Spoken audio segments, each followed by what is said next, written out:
Hello नमस्कार दोस्तों, Barabanki teachers अड्डा में आपका स्वागत है।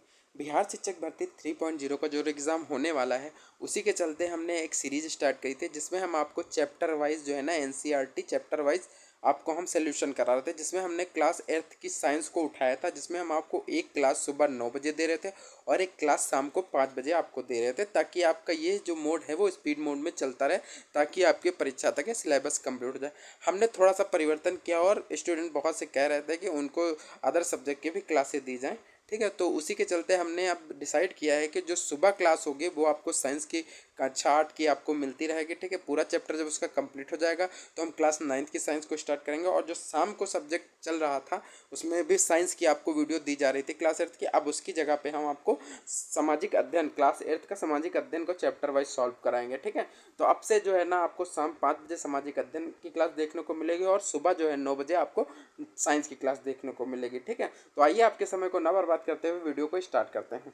ये हमारा क्लास 8th जो है ना, क्लास 8th का जो है ना वो हमारा क्लास 8th का जो है ना पहला चैप्टर है। ठीक है, सामाजिक अध्ययन का हमारा पहला चैप्टर है, जो कि आपके लिए परीक्षा की दृष्टि से बहुत ही महत्वपूर्ण है, क्योंकि बीपीएससी यहाँ से भी क्वेश्चन पूछ लेता है। ठीक है, इसलिए आपको पता होना जरूरी है। तो ठीक है, आइए स्टार्ट करते हैं। और एक चीज़ आपको जरूर बता दें कि हम केवल चैप्टर में उन्हीं उन्हीं चीज़ों को पढ़ेंगे जो कि आपकी परीक्षा की दृष्टि से इंपॉर्टेंट है। बाकी किसी अदर चीज़ पे हम फोकस भी नहीं करेंगे। ठीक है, तो जहाँ जहाँ जो इंपॉर्टेंट होगा हम केवल वही पढ़ाते हुए चलेंगे। ठीक है, आगे देखते हैं हम लोग। हमारे चैप्टर का नाम है संसाधन। ठीक है, संसाधन से जुड़े हुए कुछ लाइनें दी गई हैं, उनको हम लोग पढ़ लेते हैं, जो कि चैप्टर में आपके दिया रखा है। ठीक है, दिया गया मोना और राजू अपने घर साफ करने में अम्मा की मदद कर रहे थे। जो मोना और राजू थे वो अपने घर को जो है ना अम्मा की मदद कर रहे थे सफाई करने के लिए। इन सभी चीज़ों को देखो। ठीक है, इन सभी चीज़ों को देखो, जैसे कपड़े हो गया, बर्तन हो गया, अनाज, कंघा, शहद और बोतल, किताबें, इनमें से प्रत्येक उपयोगी है। तो आप देख रहे हैं कि जो सारी चीज़ें दी गई हैं ये सभी चीज़ें जो है ना आपकी लिए उपयोगी हैं। ठीक है, मोना ने कहा इसलिए ये महत्वपूर्ण है। अम्मा ने कहा ये संसाधन है। ठीक है, अम्मा ने क्या कहा, ये संसाधन है। ठीक है, और संसाधन क्या है, अम्मा से राजू ने प्रश्न पूछा तो अम्मा ने बताया प्रत्येक वस्तु जिसका उपयोग आवश्यकताओं को पूरा करने के लिए किया जा सकता है उसे हम लोग संसाधन कहते हैं। तो ये एक पॉइंट निकल के आ रहा है आपका यहाँ से लेकर के यहाँ तक, जो कि आपके लिए इम्पोर्टेंट है। ठीक है, ये आप लोग याद रखेंगे, जो मैंने इसके अंदर बंद कर दिया है ये आपके लिए बहुत इंपॉर्टेंट है। ठीक है, तो इसमें देखते हैं क्या लिखा है। इसमें लिखा है प्रत्येक वस्तु जिसका उपयोग आवश्यकताओं को पूरा करने के लिए किया जा सकता है वह संसाधन है। ठीक है, तो संसाधन किसे कहते हैं, संसाधन उसे कहते हैं जो प्रत्येक वस्तु का उपयोग जो अपनी आवश्यकताओं को पूरा करने के लिए किया जाता है उसे हम लोग संसाधन कहते हैं। ठीक है, आगे देखते हैं हम लोग। फिर देखते हैं आगे आपके लिए क्या इंपॉर्टेंट है। ये कुछ भी आपके लिए इंपॉर्टेंट नहीं है। ठीक है, जो इंपॉर्टेंट होगा वो मैं आपको बताता चलूँगा। फिर आता है संसाधन के प्रकार। देखिए ये पॉइंट आपके लिए इंपॉर्टेंट है, संसाधन के प्रकार। ये यहाँ से आपसे प्रश्न पूछ सकता है। लाइन देखते हैं क्या दिया गया है। दिया गया संसाधनों को प्राकृतिक, मानव निर्मित और मानव में वर्गीकृत किया गया है। तो किस में वर्गीकृत किया, पहला तो संसाधनों को जो है ना प्राकृतिक संसाधन तथा मानव निर्मित संसाधन, दो वर्गों में इसको वर्गीकृत किया गया है। ठीक है, पहला संसाधन क्या आता है, पहला आता है प्राकृतिक संसाधन। इसके बारे में जानते हैं हम लोग कि क्या होता है प्राकृतिक संसाधन। देखते हैं प्राकृतिक संसाधन का, जो संसाधन प्रकृति से प्राप्त होते हैं और अधिक संशोधन के बिना उपयोग में लाए जाते हैं उन्हें हम प्राकृतिक संसाधन कहते हैं। तो प्राकृतिक संसाधन किन्हें कहा जाता है, प्राकृतिक संसाधन किन्हें कहा जाता है, तो जो संसाधन प्रकृति से प्राप्त होते हैं और अधिक संशोधन के बिना, मतलब ज़्यादा उसमें कोई परिवर्तन बदलाव नहीं करना पड़ता है, ऐसे जो संसाधन होते हैं उन्हें हम लोग प्राकृतिक संसाधन कहते हैं। जैसे हम कह सकते हैं वायु, जिससे हम लोग सांस लेते हैं, ये भी आपका एक प्रकार का संसाधन है। हमारी नदियाँ तथा झीलें तथा ठीक है, और मृदा एवं खनिज हो गया जैसे प्राकृतिक संसाधन है। अब जो जो प्राकृतिक संसाधन है क्या हो गया, वायु हो गया आपका, नदियाँ हो गई, झील हो गया, मृदा हो गई, खनिज हो गया, ये सब किसके अंतर्गत आते हैं, ये सब प्राकृतिक संसाधन के अंतर्गत आते हैं। अगर आपसे परीक्षा में क्वेश्चन पूछा जाता है कि आपको ऑप्शन दे देगा कि निम्नलिखित में से कौन सा प्राकृतिक संसाधन नहीं है, एक आपको दे देगा नदियाँ, झील दे देगा, फिर एक आपको दे देगा, जैसे दे दिया उसने मोटरसाइकिल, तो आपको बताना रहेगा कि निम्नलिखित में से कौन सा प्राकृतिक संसाधन नहीं है। ठीक है, तो नदियाँ जानते हैं वो आपको प्रकृति द्वारा निर्मित होता है। ठीक है, इसलिए प्राकृतिक संसाधन होता है। झीलें वो भी प्रकृति द्वारा निर्मित होती है, ये भी आपका प्राकृतिक संसाधन के अंतर्गत ही आएगा। ठीक है, तो ऐसे हम लोग बता सकते हैं कि ये सब प्राकृतिक संसाधन के अंतर्गत आता है। ठीक है, इन संसाधनों में से बहुत से प्रकृति के निःशुल्क उपहार हैं। ठीक है, और जो ये संसाधन होते हैं इनमें से कुछ संसाधन जो होते हैं निःशुल्क उपहार के तौर पे प्रकृति हमें उपलब्ध कराती है। ठीक है, और सीधे उपयोग में लाए जा सकते हैं। कुछ परिस्थितियों में प्राकृतिक संसाधन का सबसे अच्छी तरह उपयोग करने के लिए औजारों और प्रौद्योगिकी की आवश्यकता होती है। ठीक है, जब प्राकृतिक संसाधनों को विस्तृत रूप से नवीनीकरण तथा अनवीनीकरण संसाधनों में विभाजित किया जा सकता है। ठीक है, तो आगे देखते हैं, आगे जो दिया गया है पॉइंट, आगे जो दिया गया है वो ये दिया गया है कि जो प्राकृतिक संसाधन होते हैं उनको हम विस्तृत रूप से नवीकरणीय तथा अनवीकरणीय दो भागों में डिवाइड कर सकते हैं। देखिए यहीं से आपकी परीक्षा में बीपीएससी कई बार क्वेश्चन पूछ चुका है। ठीक है, तो ये आपके लिए इंपॉर्टेंट है, नवीकरणीय और अनवीकरणीय। इसको बहुत ही अच्छे से पढ़ेंगे, इसको आप लोग इंपॉर्टेंट लिख लेंगे। ठीक है, ये आपके लिए मोस्ट इंपॉर्टेंट है। ठीक है, इसके हम दिखाते हैं अभी आपको क्वेश्चन कौन कौन से पूछे गए हैं। पहले हम लोग देखते हैं नवीकरणीय के अंतर्गत क्या आता है। ठीक है, तो नवीकरणीय के अंतर्गत वे संसाधन आते हैं जो शीघ्रता से ही नवीकृत अथवा पुनः पूरित हो जाते हैं। मतलब वे संसाधन जो बहुत ही जल्दी आपको मिल जाते हैं और पुनः पूरित हो जाते हैं, मतलब पुनः प्राप्त हो जाते हैं। ऐसे संसाधन जो होते हैं उन्हें हम लोग नवीकरणीय संसाधन कहते हैं। इनमें से कुछ असीमित हैं। ठीक है, इसमें जो कुछ संसाधन होते हैं वो बिल्कुल असीमित होते हैं, मतलब कभी ना खत्म होने वाले जो संसाधन होते हैं वो नवीकरणीय संसाधन के अंतर्गत आते हैं और उन पर मानवीय क्रियाओं का प्रभाव नहीं होता। अच्छा, जो ये संसाधन होते हैं इस पर कोई मानव क्रिया का कोई प्रभाव नहीं होता। जैसे कि हम उदाहरण के तौर पे देख सकते हैं सौर, ठीक है, मतलब सौर ऊर्जा कह सकते हैं। जैसा जो सूरज से प्रकाश का मिलता है, इसमें मानव कोई क्रिया नहीं करता और इसे हम पुनः प्राप्त भी कर सकते हैं, क्योंकि रात में अगर सूरज डूबा है तो सुबह फिर से आपको धूप मिल सकती है। तो ऐसे जो संसाधन होते हैं ये आपके नवीकरणीय संसाधन के अंतर्गत आते हैं। सौर ऊर्जा हो गया, पवन ऊर्जा हो गया, लेकिन फिर भी कुछ नवीकरणीय संसाधन जैसे जल, मृदा, वन को लापरवाही से किया गया उपयोग उनके भंडारण को प्रभावित कर सकता है। ठीक है, जैसे मैं आपका था कुछ संसाधन जो है तो नवीकरणीय लेकिन वो प्रभावित होते हैं, जैसे जल हो गया, मृदा हो गया, वन हो गया। इनका जो अगर भंडारण से मतलब लापरवाही की जाए तो इनके जो भंडारण में हो वो प्रभावित हो सकता है। जैसे जल असीमित नवीकरण संसाधन प्रतीत होता है, फिर भी जल की कमी और प्राकृतिक जल स्रोतों का सूखना आज विश्व के बहुत से भागों में बड़ी समस्या बन गया। ठीक है तो प्राकृतिक मतलब नवीकरणीय संसाधन है, लेकिन काफ़ी स्थानों पे आपने देखा होगा कि जल की कमी होती है तथा बहुत जगह सूखा आ जाता है।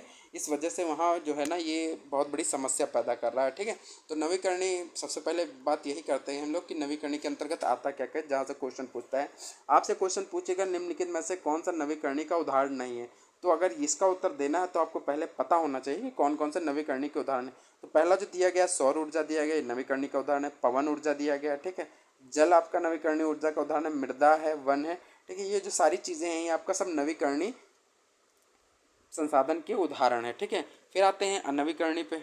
अनवीकरणीय संसाधन कौन सा? वे संसाधन जिसका भंडारण सीमित होता है, मतलब ऐसे संसाधन जिनका भंडारण सीमित होता है, मतलब एक समय बाद वो खत्म हो जाएंगे। तो जो ऐसे संसाधन होते हैं उसको हम लोग अनवीकरणीय संसाधन कहते हैं। जब भंडारण के एक बार समाप्त होने के बाद उन्हें नवीकृत या पुनः पूरित होने में हजारों वर्ष लग जाते हैं। ठीक है, ये संसाधन ऐसे होते हैं कि इनको अगर एक बार खत्म आपने कर लिया तो इनको पुनः पूरा होने में हजारों वर्ष का समय लगता है, और यह अवधि मानव जीवन की अवधि से बहुत अधिक होती है। ठीक है, और जो यह अवधि होती है मानव जीवन से बहुत अधिक, मतलब कहने का मतलब मानव मुश्किल से 70 साल जीता है, ज़्यादा से ज़्यादा जिले के 70 साल जिले, लेकिन अगर ये संसाधन खत्म हो गए हैं उसकी लाइफ के टाइम पे तो ये संसाधन फिर लगभग हजारों वर्ष बाद आएंगे। ठीक है, तो कहने का मतलब है उसकी कितनी पीढ़ियाँ ऐसी आ जाएंगी कि तब जाके वो संसाधन उसको दोबारा उपलब्ध हो पाएंगे। तो कहने का मतलब है ये जो संसाधन ऐसे होते हैं जिनको हम पुनः प्राप्त नहीं कर सकते हैं और बहुत ही मुश्किल से जो है ना इनको हम प्राप्त करते हैं। ठीक है, और इनके ख़त्म होने की संभावना पूरी रहती है। ठीक है, तो जो ऐसे संसाधन होते हैं इनको हम लोग अनवीकरणीय संसाधन कहते हैं। ठीक है,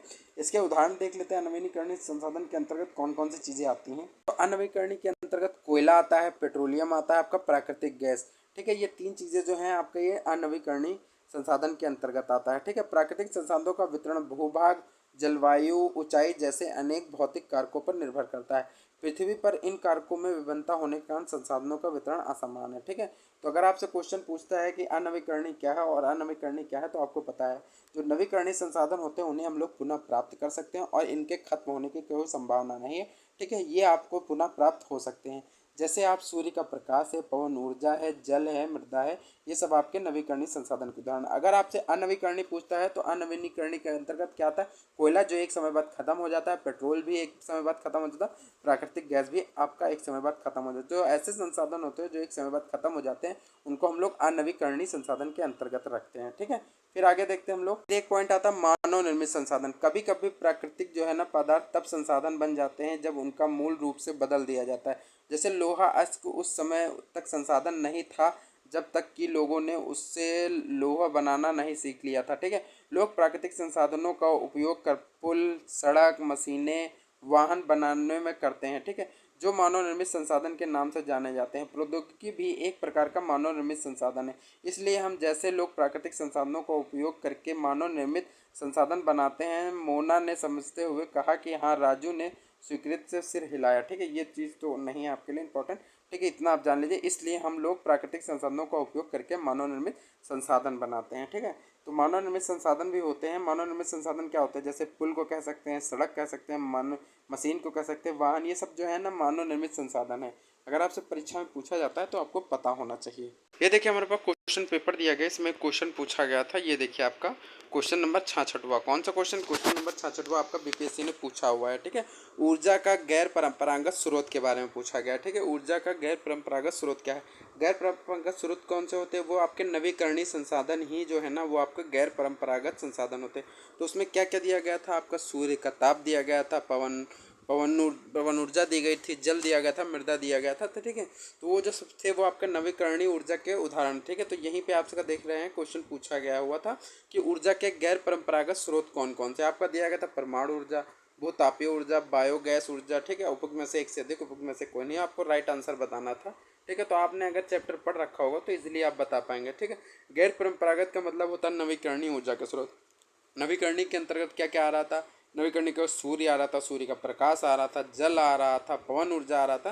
तो इसमें जो भूतापीय ऊर्जा है वो आपका नवीकरणीय ऊर्जा के अंतर्गत या गैर परंपरागत ऊर्जा के अंतर्गत आ रहा था। ठीक है, तो राइट आंसर आपका यही हो जाएगा। ठीक है, आगे हम लोग चैप्टर पे ही पहुंचते हैं।